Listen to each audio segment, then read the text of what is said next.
रउआ तो एकदम से लफुए बन गइल बानी। खाली है गांव घूमतनी हम खाली खाए करतनी। बड़की दीदी के इतना अथी चलावतनी उनकरे हो कि हमरा ले खाए करवा ले हम अथी कर ले हम रउआ सब चलती होता घर में। का हो गई तो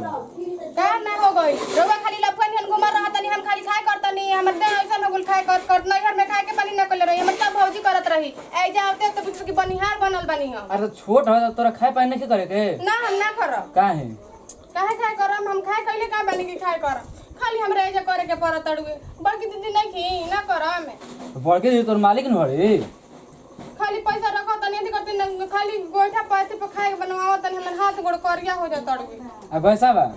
गस भराओ तनी गस ओराइल बा कई दिन ले खाली कहो तनी कि बनाइबी से ना तो कहू कि हां दीदी तनी पैसा तनी भरवा दी। क दिन कहेल देला एक दिन कहीं दो दिन कहीं क दिन कह देला। ठीक है बात हम बोला तनी भौजी ले भौजी ना बना रही लपुआ केन के तो करे वाला बड़ुए ना हम तो लफुआ आज नु लफुआ बानी कल हमर सरकारी नौकरी लागी देखत नहीं खी कितना सरकारी नौकरी लग जात अड़ुए बनिहारी करे के पड़ जाई सरकारी ये करा नौकरी हमारा हां हम देखत बनिहारी करे खातिर तोरा के चलो खतनी देखत भाई घुमा तनी काहे खातिर लफुआ लगे मैं सरकारी नौकरी खातिर नु अच्छा लागत है बस सरकारी नौकरी हमहू देखत नहीं कि कितना सरकारी नौकरी अब भौजी तो कहता है भौजी बहुत बढ़िया आदमी हड़ी ठीक बा आज उनकर एते पर राज करता हूं देखत नहीं कि कितना भौजी बढ़िया आदमी हनी माना तनी कि भैया कमातवन त भैया कमातवन त आज खियावतवन करतड़न ठीक बा आ काल गुलाल का हजी त केकरा तू घंट बजाई ह के तक देखिए काल बोला हमर सरकारी नौकरी लागी हां देखत ए तरीका बानी हो हां देखत नहीं कि घुमा तनी यही तरह सरकारी नौकरी खातिर हां खाली खोज खाली सुंदर हमर मेहरानू बिया नु सुंदर चाही औरी कमाई धमाई के ना चाही कमाए धमाए के अरे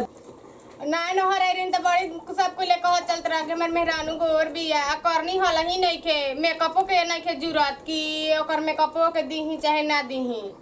हैं नौकरी लागत है सरकारी नौकरी लागत है देखत नहीं कि कौन सरकारी मेहर पटाए वाला सरकारी नौकरी लागत है। चल तब केहू के खेत कोड़ल जाओ रोपल जाओ पैसा मिल तोरा के सब करब जा तू कर हम त ना करब के हम तो घूमबे करब हां त जा घूमा हां त घूमा जब घूमले से पेट भर जाई त जा घूमा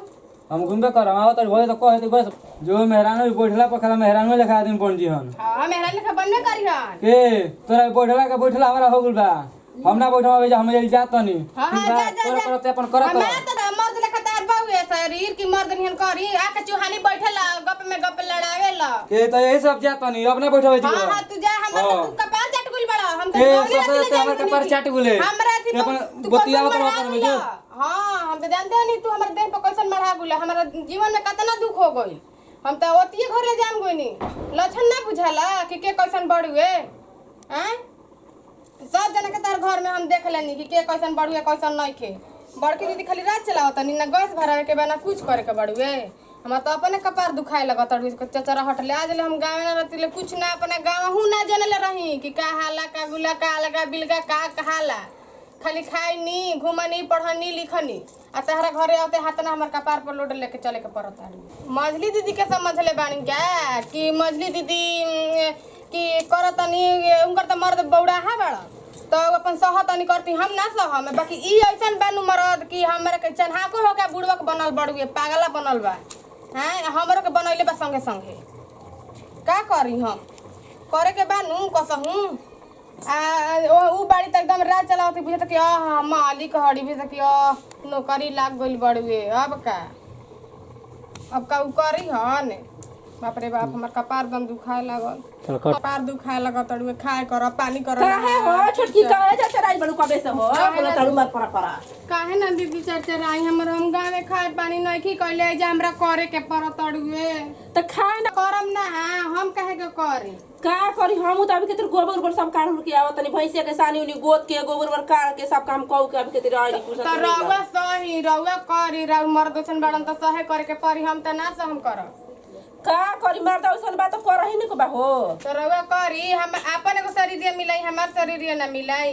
तो तहार त चन्हा को के बुरबक बनल नहीं खन कर तो बतिए दोसर बा अपने बुरबक बनलहु बड़ा ना हमरा के बनलहु बड़ा हम का करी हमार मर्द तो ओसन बौरा बा कि जहां बैठे तहां बैठले रह जी जहां सूती तहां सुतल रह जी एकदम औदिया ना लेखा हम ना जानत रही कि हमर माई बाबू ऐसन घर बियाह हो करी हम जानती त बियाह हवे ना करती हम सोचलहु ना रही कि बियाह ऐसन घर में होई। तहारा से त हमार करम फूटल बा साफा बौरा है एकदम में कुछ ना बुझाला के काहे माई बाबू ले कैसन भाट देला से कसौ मर के जी के कसौ सहते बानी करते बानी ना माई बाबू लेके भाट दे बियाह कइले माई बाबू हमार निमा कइले बगे खाली सुघर आई चाटेला लेके हाँ सुघर बिया हमार मेहरारू सुघर बिया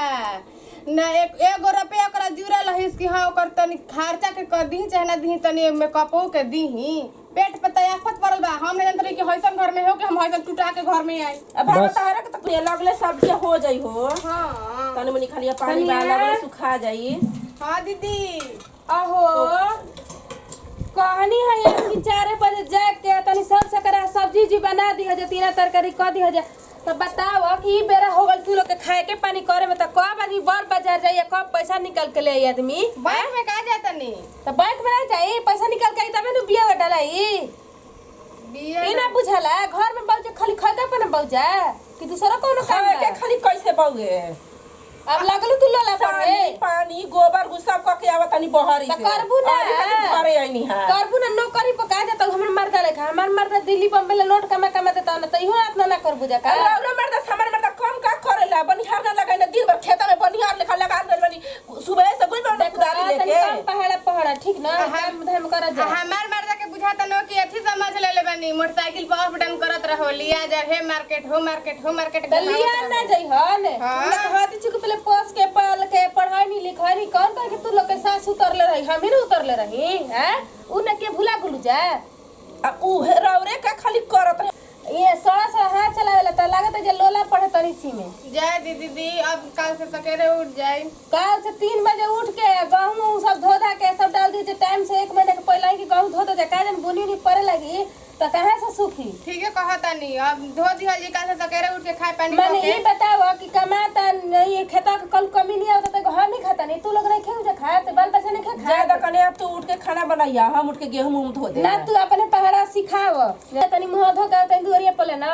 ता तले खका के पंज सब्जी तरकारी है इले हाँ अब होइए चलल बड़ुए कहीं नु कि जाइम त तनी कुछ खाए वाला ले आई तो पैसा कड़ी बेसी होई तब नु आ तो बैंक में जाता नहीं पैसा निकाले तो ले ना आइबे अब खाए घर वाला तनी से खाऊंगा दिना ले आई गोर अच्छा तो ठीक बा मिली तो ले ले हम दुकान तोरी छनाइल होई तब नु तू लोग तो जीव हो बा के ले ले ले लेम दीदी याद पर के ठीक बा खै हम जानमल गजर बड़ी दीदी बहन छोटा को बोली आता ना रात चलावत रही त हमने के मर्दा के कमी नहीं है हमने भी आके दबेल छोड़त है देखा दो ना देखते बानी। जमाना कितना उल्टा हो गइल बा बनिहार समझ ले बनिए थी कि एगो बनिहार खेता में ना लगावे नी काटे खातिर सोए खातिर जानतनी अब उनकरा अंगुई दुनु जना बनिहारे न भइल बड़न जा एगो खेती में करे वाला एगो हेने बाजार हो मार्केट एगो के आगे लेके चलेली एगो के पीछे लेके चलेली आगे पीछे डोलावा चलेली बनिहारन लेखा हमरा जानतनी दीदी हमरा बुझाला नु कि भोजैया के रोकली का दुबा हमरा इहे तो बुझाला रह होइयो सकेला हो का कोई जमाना कहाँ गइल बड़ू तबे तो इतना दबेल चलावत है तब का ऊंच दोसरा हो अभी तार बियाह ना भइल रहे हम नु देखत रही सब है बोली उनकरा के जहाँ जइहन तहाँ लिया के दिहन साथ ही गाड़ी पे जइहन खाऊ बैठे त साथ ही एके में हम ही खाना देम दूर जना तो के जानतनी हम गौने रहतिले जानिए का गइनी अरे एक दिन ना जानबू दू दिन ना जान तीसरका दिन जानबू काहे ना ओतिए घर ले हम जान गइनी इनकर लक्षण कि कैसन ई बाड़ यही के चलते त कमाई में मन ना लगला त मर्दा के तब का हो गए घुमत रहलन हो खोरी मन त बाप हो जाइए बसल त काम करे के मन करी केन कैसन ई बौरा हवा के संगे अथी के संगे हम कैसन भठा गइनी तब तार माई बाबू जानत ना रहन कैसे एथी करके बियाह क देला ने जात न पाता लगा के बियाह करे के चाहिए जात न बानी गाँव में तब नौकनी के बतावत तनी केन कैसन का घर में भटले बड़ा सन हमार मर्द त खाली बौरा ह ई सब काम ना करेला हैं दिन भर खेता में लागले रह जी जब तक संता का बड़ा अनुसंहार और बड़ा ना बोलत ना आई त ओने ले भौजाई जोरे रहत अड़न आ ओने ले आवत अड़न त लागत मन हमरा जोरे हुडू पे झगड़ा करे निमनो बतिया कहत त लागत मन झगड़ा करे हुडू पे अरे मानव त ओकर में बस बता तहर से कैसे बढ़िया से रही हन सब मतिया फेर देले बिया सब अपने में कि हमरे में लग रहो हमरे के करत रहो जननी सब कमा के पहले कमात ना रह सब ओकरे के देले बन कमा के उनकरे के बड़ा के का कहबू ऐसा काम कर कब मुंह में अरे तरिया जाता खीस का करम हां त खीस बड़ी ना मुंह में बड़े चिकन के बोली जा ना भीतर तो सोहाली ना तनी को बड़ी ना अटी कटी देखल ना चाही ना सोहाल हमरे त और ना सोहाली हमारा त और ना सोहाली तनी को 5 पैसा भरना हम उनकरा के जानी ना बाकी का कहम मुहा पे कहम नो निमले आन में तो हमरा सोहाली ना तनी को आ सोहाई हो तो कैसे जबकि हाथ में मर्दे के जैसे करी तो सोहाई कैसे सोहाई करा नतिया भेड़ुआ कैसन मरद मिलल बानू कि हे तनी भैंसिया के फिर हो खागलू जातन के गोतुत के फिर आवे त अइहन फिर देखी हन कि खाग बेलै के गोतले ओ खातिर मर चरचर हाथ ना बात सुनाई ठीक है बनावा जल्दी हम आवतनी और भैंसिया पर आए तो लगी हम जतनी कुछ कर देख लो कैसा बजी एकदम से खाली खाए बनवाओ तो कबू कोले ठीक तो बरत रह तड़ू नमस्कार प्रणाम हम नीतू देवी नमस्कार प्रणाम हम मंजू कुमारी नमस्कार प्रणाम हम प्रीति सिंह कॉमेडी ई पारिवारिक कॉमेडी वीडियो रहला ई वीडियो से यह संदेश रहे कि मतलब जैसे देवर उवर के या भाभी के जो भी संबंध बा गलत फहमी में ना रहे के चाहिए अपना से कुछ देखा तब कहे के चाहिए मान ली छोटा मोटा बात तो घर में होते रहेला ही सबके ना लाइक चाहिए चलिए एक साथ ले तनी विदाई अगला वीडियो में फिर से मिला जाए अगर वीडियो अच्छा लगी तो दिल से लाइक करम शेयर करम कमेंट करम और चैनल पर नया कम तो चैनल को सब्सक्राइब करम और यही लास्ट में कहीं नीचे देखत रही गंवार भौजी हमने के भौजी